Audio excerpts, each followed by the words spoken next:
back to the Young Turks. Michael Shore here. Cenk Uygur will be back on Thursday. We're just joined by Eleanor Clift talking about healthcare, talking about Sonia Sotomayor, all these domestic things. But let's not forget, and Brian Bender of the Boston Globe will make sure we don't, the war effort that's going on in Iraq and Afghanistan. Brian, thanks for being on the show. Sure. We're referencing not just the war, but the effort of withdrawing from that war, and you wrote an article for the Globe discussing that and discussing how the pullout from Iraq, something we don't think about. I mean, I think when we go to vote for or against the pullout from Iraq, we don't realize the logistics that are involved in such an endeavor. And I'll have questions about that. But that is something that's being discussed on the Hill now, isn't it? Well, yeah. I mean, obviously the president has set a deadline, and the military's got to meet it. And the Pentagon doesn't travel light, and presumably, I mean, you could say the Iraq war has been a 6 or 7 year trip. So bringing not just the troops home and 150,000 civilian contractors that are helping support that effort, not to mention all the equipment that goes with that, is going to be a huge undertaking, and that's what the military is starting to grapple with now. And all the souvenirs they bought, which. Well, I'm sure they'll have a few of those. Yeah, no, it is. And I think that in term, why is it more than going in? I mean, why does it seem like you can get in very quickly, but getting out is always much more challenging? Well, I mean, going in, the military in that initial invasion in 2003 obviously was trying to move quickly, travel as lightly as possible to get to Baghdad to topple the government of Saddam Hussein. But in the 6+ years since, it's they've set up hundreds of bases. They've had to have an entire operation just to train the Iraqi security forces, so that's a whole another set of not just troops but equipment. Again, so once they've hunkered down, it becomes a lot more complicated uprooting. Well, exactly, and you can't lose sight of the fact that even though the security situation in Iraq is much improved, it's not the most stable place on earth. There are still attacks against U.S. troops, against Iraqi troops, and one of the concerns is as the troops move from these fortified bases to tear down this operation to get out of the country. A lot of that's going to have to be done on the roads, and there's still a fear of improvised explosive devices, suicide attacks, you name it. This is going to be the kind of operation that's going to be very visible, right? And you're not going to be able to do this very quietly. And are there, there are implicit in your article the political implications here? Is it a source of any kind of anxiety at the White House, anxiety at the Pentagon in terms of how it's being dealt with on Capitol Hill? Yeah, I mean, there's more and more concern. I mean, particularly on Capitol Hill, there's been a series of closed-door briefings for members of Congress, particularly the Armed Services Committees, who are concerned that, this thing has to be done wisely. For example, one of the concerns is that a lot of this equipment will be turned over to the Iraqis, either donated or sold to help the Iraqi security forces. The question is, can we be sure where that equipment really ends up? Will it end up in the hands of insurgents? Will it end up in the hands of Iran? I mean, right. It's anybody's guess. The other concern that some members of Congress have is that just the sheer manpower, the sheer amount of resources that will be required to move all this stuff out could, at least in the short term, undercut the operation in Afghanistan. Obviously, we're trying to move more forces into Afghanistan. Right. At the same time, we're bringing forces out of Iraq. Explain that a little bit. How does it impact Afghanistan? We're speaking with Brian Bender of the Boston Globe about the pullout from Iraq, the logistical side of it. But how does that impact Afghanistan? Well, on one side, it's a benefit to the effort in Afghanistan because a good amount of the equipment and the troops coming out of Iraq will be funneled to Afghanistan.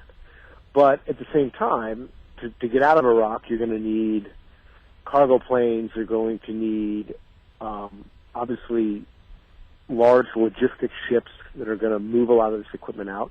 That's the same equipment that is used to funnel more troops and more equipment into Afghanistan. So one concern is that there could be a shortfall in some of those critical pieces of equipment that are needed in Afghanistan. Another concern is that, should there be a spike in attacks in Iraq as these bases are being pulled down, as these troops are pulling out, if the attacks go up, you're going to need to supplement perhaps some of the security forces to make sure these convoys are protected. That could draw resources from the war in Afghanistan. And, Afghanistan, when it comes to logistics, is a whole other ball of wax. I mean, there are no ports in Afghanistan because Afghanistan is a landlocked country. There's no roads like there is in Iraq. And there's also not much of a contractor support system there to help the U.S. military get into Afghanistan. So there's going to be a higher premium for these cargo planes, for these logistics specialists that the military has, just to figure out how to get the troops and the equipment that's needed in Afghanistan to where it needs to be. So one is very dependent on the other. Yeah, and it seems also, I mean, we have one thing that we remember, or we have to remember, is that, just because we have a pullout date by X, and President Obama said it's going to be the middle of next year, and that's a vague, there's no sort of, it's not like by noon on July 12th, but it's the middle of next year. It's a gradual process. It doesn't all happen like, the mover comes and then you're out of your, and then you get your security deposit. It's not like that. It's a gradual process, which I suspect is designed, especially in this case, to minimize the vulnerability of our troops and not to mention our ability to move them elsewhere very quickly. I mean, you're right. It's not, it doesn't happen overnight. It's a process that obviously the military plans for over many, many months and will be a phased operation, but Iraq is scheduled to have elections in January of 2010, and there's a lot of concern that the U.S. needs to keep a sizable number of its current level of troops there to make sure that election goes off as well as possible. So that means between January and June of 2010, you're going to have a 6-month period where a lot of this is going to have to go off. Right. So even though it's not overnight, it is a very finite window, if you will, to meet that deadline that the president has set. And, the deadline is not to get everything out because there's going to be a force perhaps as large as 30 to 50,000 that will be left behind. But, that still means the bulk of what's there now is going to have to be out in less than a year. Right. And a good amount of equipment is going to be left behind as well, as you mentioned. And the rest will be out by the end of 2011. Right. Is this its own separate mission? I'm just asking for is there an operation pullout, or is there something, or is it done as part of any mission? Yeah, I mean it's obviously all coordinated, but there's no doubt that there is a war plan, if you will, on how to do this. The military, the Army, the Air Force, the Navy, the Marines, they all have their generals who are in charge of logistics. This is what they do for a living. Is making sure the supplies get to where they need to be, and they're working overtime to figure out all the details, not just what do we have there that we need to bring home, but what do we have there that we could leave to the Iraqis perhaps. What's the most sensitive stuff that we can't take out by road, but we need to fly out. And, also figuring out the routes of exit. What's the best way to go? Through Kuwait, through Jordan. Right. They obviously are going to want to make sure that... Depends on what hour of the day, because, the traffic in Kuwait at 5 is brutal. Well, I think they're going to avoid Kuwait City. Yeah, exactly. That's right. Go take the roads outside.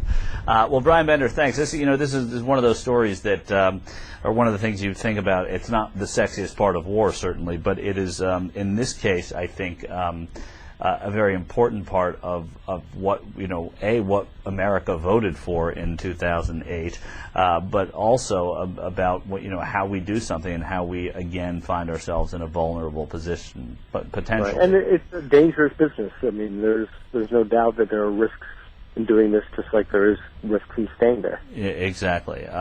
Except I suspect that people are arguing that it would be more, it is more definite that getting out of there, once you're out of there, some of them can be out of there in a permanent way, and then redeployed, of course, to Afghanistan. Now, is the move into Afghanistan? This is one thing we didn't touch on.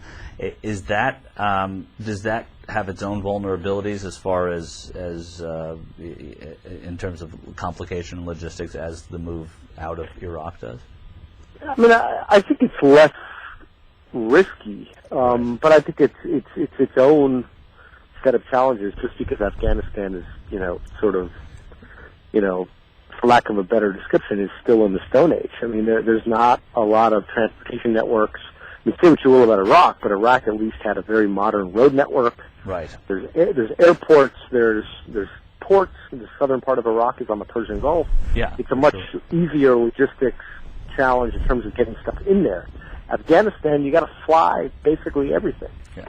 It's challenged the world forever to get into and out of Afghanistan, which is why it has been a cause of so much trouble for the Russians. It was for us. It is for the Pakistanis. So, in any case, we thank you for bringing this to our attention. It is fascinating stuff. It's Brian Bender. It's the Boston Globe. You can see him at bostonglobe.com, or if you live in Boston, you should pick up the paper like everybody should do. Thanks for joining us in the Young Turks, Brian. Watch the live show at theyoungturks.com.